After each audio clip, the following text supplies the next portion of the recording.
Ačiū, viskas atrodė kaip per Formulę 1, kaip savanoriai greit pakeitė tas kėdes ir pakeitė vandenį. Labai svarbu, kad tokiuose renginiuose komanda būtų pasiruošusi. Tai dėkoju Jums, majorė. Jūs esate karnavęs daug metų kariuomenėje, dabar užimanėte pareigas labai svarbioje technologijų bendruomenėje. Galite sujungti tuos du dalykus, jūs savo patirtį karyboje ir dabar padedate gynybos pramoniai ir institucijoms efektyviau dirbti iš kitos pusės. Tai ką sako Jums šios dvi patirtis? Ačiū, Linai, dėkoju už galimybę kalbėti apie Palantir ir jo veiklą.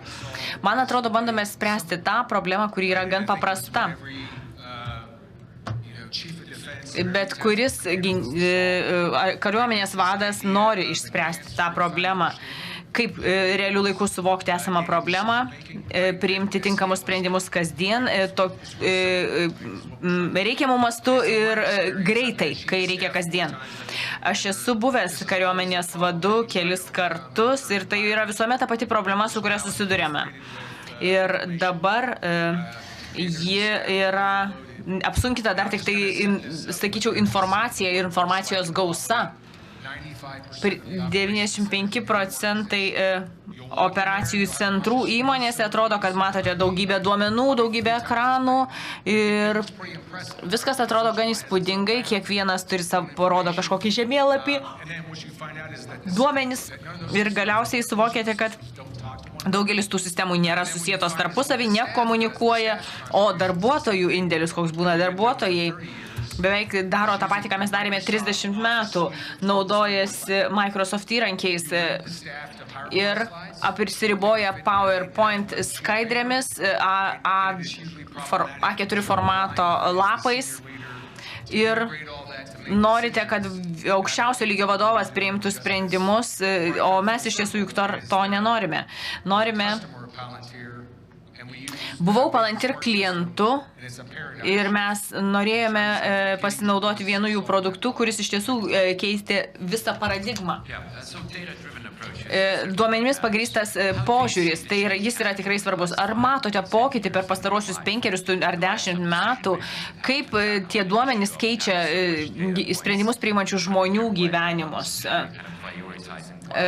Galbūt nepakankamai prioritetų skiriama tam, kas yra išties svarbu, o kas yra tiesiog triukšmas.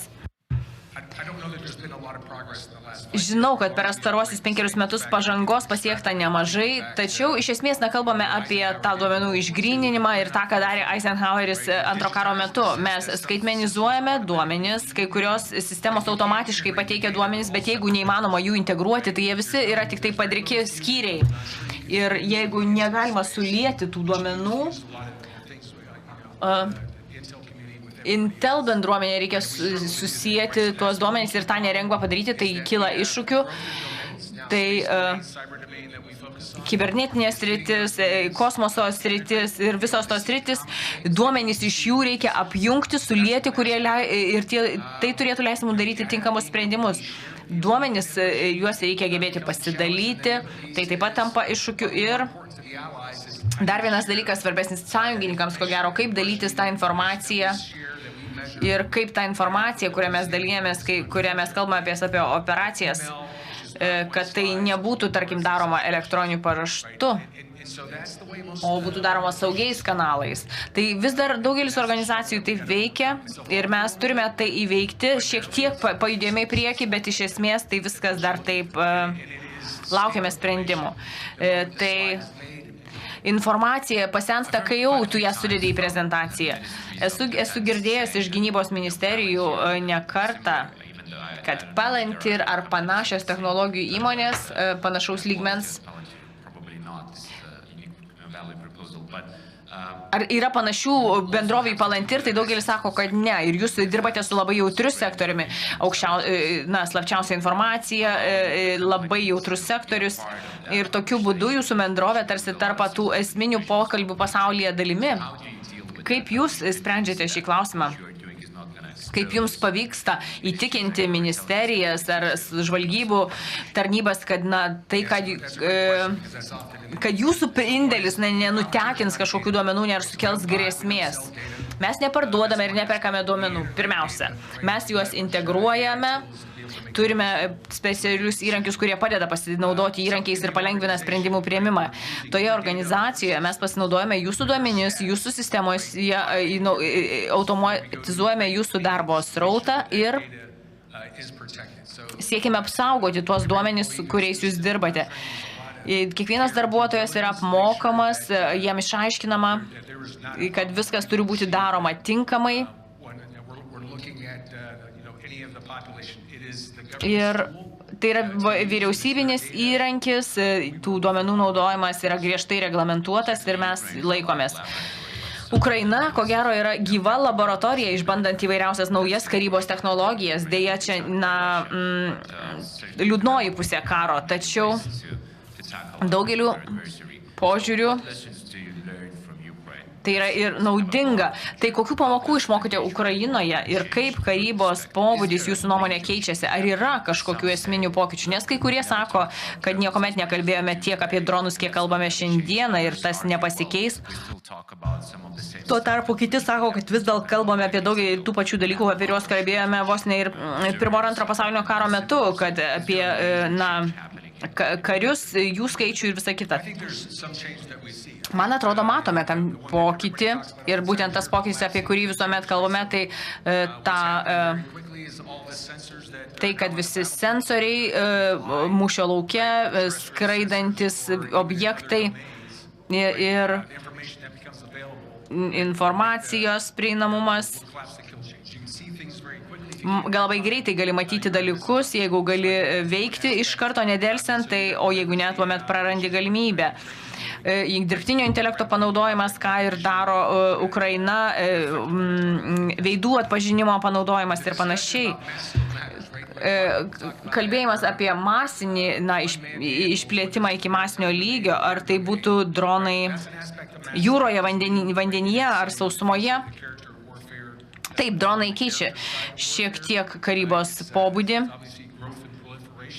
Ir jie išplito iki didesnio lygio, suteikė naudos ir vertės.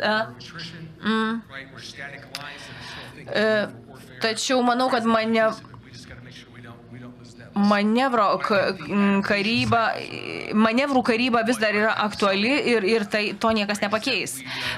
Galbūt kai kurie dalykai paspartino karą, kad sprendimus galima priimti per valandas ir dienas, o ne savaitės. Išmokstame tam tikras pamokas, kurios tiesiog paspartina pokyčių įgyvendimą. Dirbtinio intelekto pajėgumai padidina efektyvumą, tačiau kelia ir iššūkių. Ir žinome, iš pokalbių JAV, Kinijoje, žinome tą etinį niuansą. Kalbant apie autonominių sistemų naudojimą karyboje, reikia rasti tinkamą pusiausvyrą tarp sistemų, kurios priima sprendimus valdžios vardu, vyriausybės vardu ir vis dar kontroliuoja situaciją mūšio lauke. Ir tai galbūt gali turėti įtakos tiek geopolitiniams klausimams, tiek išgyvenamumui, jeigu kalbėsime apie branduolinį karą. Tai ar yra tinkama pusiausvyra? Ar jau žinome tas raudonas linijas, kurių negalima peržengti? Ir ar matote skirtumus tarp požiūrio, kurio laikosi, tarkim, Europa ir JAV sąjungininkai bei Kinija? Taip, kalbant apie požiūrį, visuomet egzistuoja tas etinis aspektas ir matėme problemas, kurios jau kilo iš didžiųjų kalbos modelių. Dirbtinis intelektas nepakeičia karo vado, generolo ir jo priimamų sprendimų. Ir apmokant dirbtinio intelekto sistemas, neturime pamiršti ir žmogaus, kuris priima tą sprendimą, letalinį sprendimą. Reikia rasti tinkamą pusiausvyrą šioje srityje. Oro gynybos panaudojimas ir į skirtingų rizikos lygiai, kuriuos reikia pamatuoti ir įvertinti ir prisimti atsakomybę. Tai yra vienas aspektas, bet kur pasinaudojame dirbtiniu intelektu sprendimams priimti, ten gali kilti strateginės eskalacijos rizika. Ribų nubrėžimas, nustatant teisės aktus, tai yra esminiai elementai. Tačiau JAV kariuomenėje mes visuomet kalbame apie tą sprendimų priėmimą ir mūsų kuriamą kultūrą ir niekas neturėtų būti daroma autopilotu. Nepamastat. Gal norite kažkokį išsklaidyti mitą susijusi su dirbtiniu intelektu karyboje. Tai yra nauja technologija, kai kuriems tai yra sunku suprasti ir man netgi tai yra kažkokia juoda dėžė nesuprantama. Ar galite kažkokį tai konkretų mitą išsklaidyti, kad mes geriau suvoktume technologijos dabartinę išsivystymo etapą ir jos potencialą ateityje?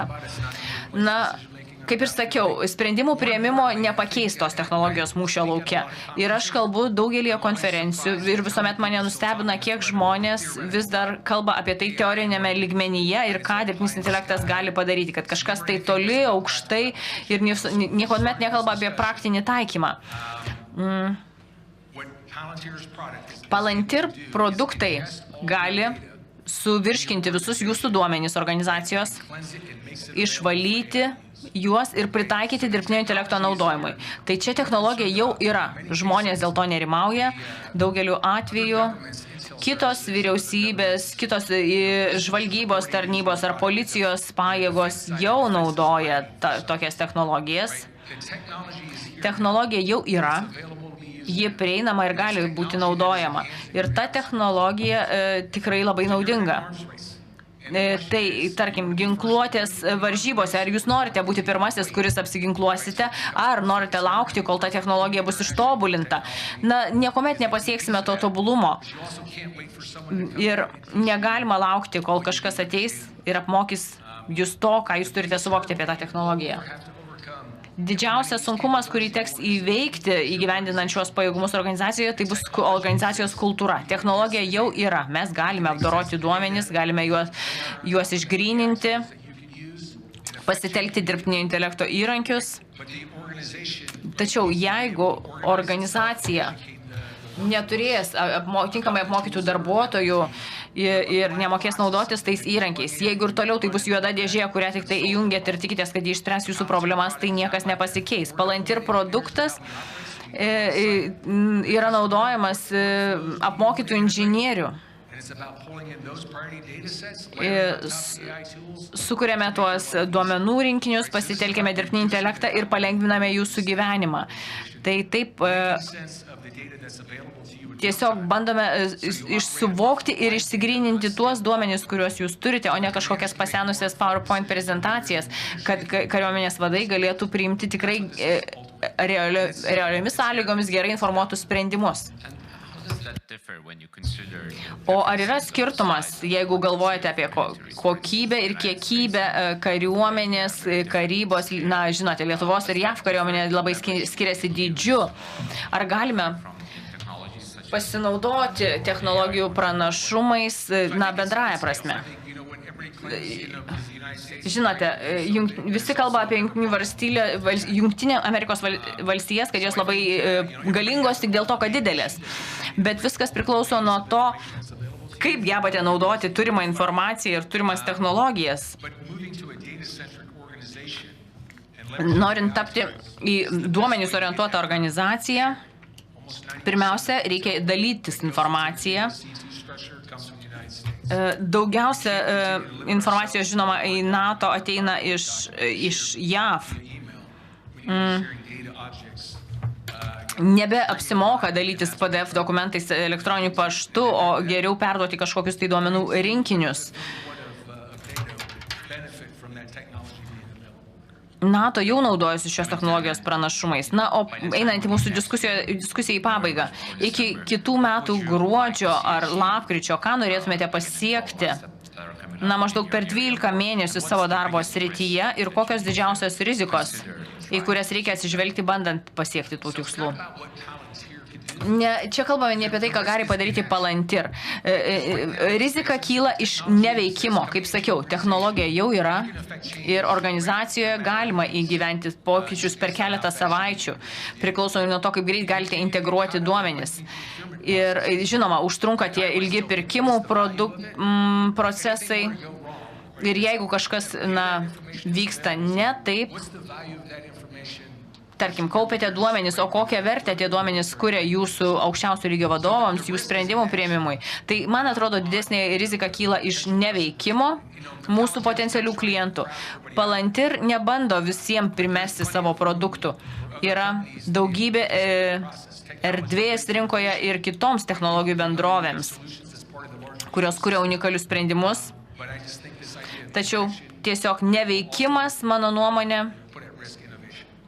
kelia riziką inovacijoms. Majorė, leitenantė, labai ačiū Jums už tai, kad buvote su mumis šiandieną.